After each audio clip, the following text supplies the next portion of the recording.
The St. Louis Blues, the walking corpse of the NHL, the glow of that Stanley Cup championship has faded now that they've missed the playoffs the last 2 years. With a new coach behind the bench and a whole new retooled roster on the ice, are the Blues in a position to make it back into the playoffs, or is it just the beginning of a reset in St. Louis? I admit it. Last year was rough. If there was one word I would use to describe the St. Louis Blues in 2023-24, it would be efficient. Boringly, stupidly, but consistently efficient. The Blues were, by all accounts, a pretty good team last year. They had good goaltending, they had some scoring, defensively they were pretty stout, and Jordan Binnington had a bounce-back year. In all phases of the game, the St. Louis Blues were just a damn good team, so why couldn't they make the playoffs? Ultimately, it just came down to the fact that the Blues didn't have the offensive firepower that they had in years past. They got a career year out of Rob Thomas, Jordan Kyrou had a bounce-back, and Pavel Buchnevich was still just as deadly effective as ever. But their depth in scoring just wasn't enough, and as a result, the Blues missed out on the playoffs for a second straight year.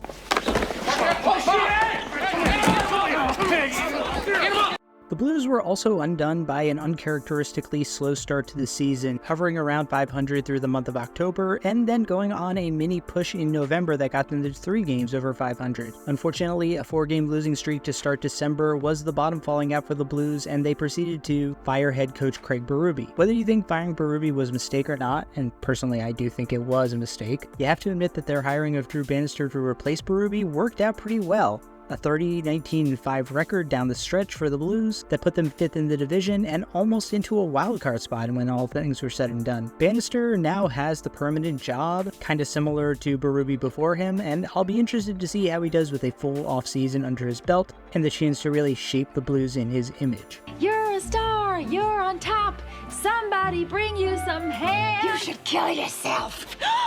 Interestingly, of all the teams I've previewed so far, none of them have I shouted out the goalie as their star player, but for the St. Louis Blues, it's 100% Jordan Binnington. Yeah, you can make the argument for Rob Thomas, I will grant you, but Binnington proved last year he is still an elite goaltender, easily top 10 and pushing for top 5 in a lot of instances. A 2.84 GAA and a .913 save percentage last year were both highs for Binnington in the last 5 years. His personality may still be as combustible as Mentos and Coke, but god damn it, when he is on, that dude is locked in and he can backstop the St. Louis Blues to a lot of wins that they don't deserve.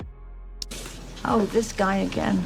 I mentioned Rob Thomas, who will be centering the top line for the Blues in 2024-25, and with over 80 points last year, he's proven that he's actually a big boy who can be counted on to lead a team. On his flank is Jordan Kyrou, who spent most of last year taking utter shit from Blues fans and NHL fans in general, having to deal with trade speculation, and then coming out and posting a very respectable 67 points and leading the team with 31 goals. But the last member of the top line might be the most interesting. Jake Neighbors only had 38 points last year, but he had 27 goals in 77 games. Now getting a full year on the top line with some quality line mates, he has some really exciting potential. Or it'll turn out he's just a massive puck hog and pull a Dwayne Robertson from Mighty Ducks to rack up unassisted goals all year. Pavel Buchnevich will be centering the second line, and that dude is just a flat-out beast. He had St. Louis fans sweating they might be dealt at the deadline last year and leaving free agency, but he is here to stay. So reward for that loyalty to the Blues is being able to center a washed Braden Shen and an even more washed Brandon Saad. Like, I saw that both of those guys scored 20 goals last year, and I immediately scheduled an appointment with my ophthalmologist. Third line is completely remade with Dylan Holloway, Radek Faksa, and Matthew Joseph all coming in. Then on the fourth line, you've got Zach Dean and Alexei Torpchenko, two guys who ostensibly did play for the Blues last year, even though I don't think anybody in St. Louis has seen either of them in their entire lives, and they'll be joined by newly acquired Alexander Texier. On the back end, with the news that Torrey Krug will be out for this season, Colton Parayko on the top pairing will be joined by Scott Perunovich. He's still young, but he's definitely a pure defensive defenseman, so hopefully he'll be sheltered playing alongside Parayko on the top pairing. The second pairing, Justin Falk is still here. Remember when he came over from Carolina and was expected to take a major step forward in St. Louis?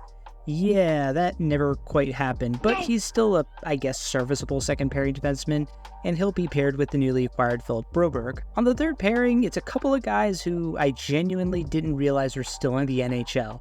Nick Leddy and Ryan Suter. Suter, of course, I knew was still puttering around out there, but I was shocked to learn that he has, 1, not retired, and 2, is actually playing for St. Louis this year. In any case, a couple of guys whose foot speed is about equal to a kid who's learning to skate for the very first time. Binnington, of course, will be the starting goaltender for the Blues, backed up by Joel Hofer, who proved to be very, very capable and was potentially eyeing that net as being his own in the next few years before Binnington played like it was 2019 all over again. However, it's never a bad thing to have two really good goaltenders, and I would say that the St. Louis Blues have at least 1.5 really good goaltenders. For Hofer, it's really a matter of consistency and proving that he can play 30 to 40 games a year. Binnington's proved that. He just needs to make sure that he carries forth the play from last year. Christmas time! Oh, Britta's in this?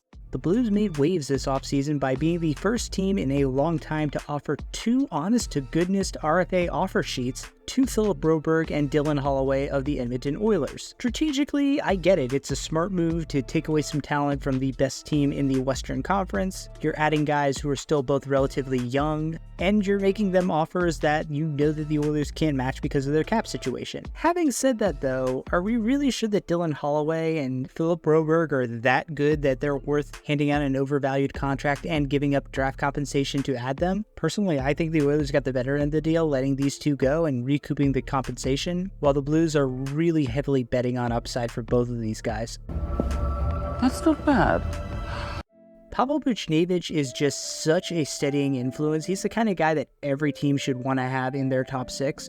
He can play first-line minutes and quarterback your power play, but he's still responsible enough defensively that you could throw him out there on the PK in a pinch. Buchnevich on the open market probably could have gotten more money than he signed with in St. Louis, so I'm really hoping that Drew Bannister is going to give him a chance to actually succeed this year. Maybe throw him a bone, put Jake Neighbors or Jordan Kyrou on his line, just so the guy has somebody else out there with some skill to play off of. The Gambletron 2000 says the winner is Cincinnati by 200 points. Why, you worthless hunk of junk?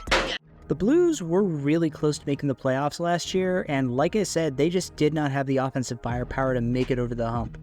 I don't think any of the additions that they made this offseason, whether they be Dylan Holloway, Radek Faksa, or Matthew Joseph, are going to be enough to move the needle either way. I guess if they got a big step forward from Neighbors and Jordan Kyrou, maybe you could see them being a much more competitive team than they were last year, but honestly, this feels more like a team that needs to heavily lean into their defensive prowess and make sure that Jordan Binnington is going to continue to play at an elite level. If either of those things don't happen, the Blues could get absolutely scorched in games next year. Other than the Blues organist who does an awesome job, there's nothing positive to say about the Blues. Honestly, the Blues are a really forgettable team to me. Jordan Binnington was the best goaltender in the NHL for exactly 5 months and won them a cup. Other than that, they usually fall just short of the playoffs, and I forget they exist until the next year.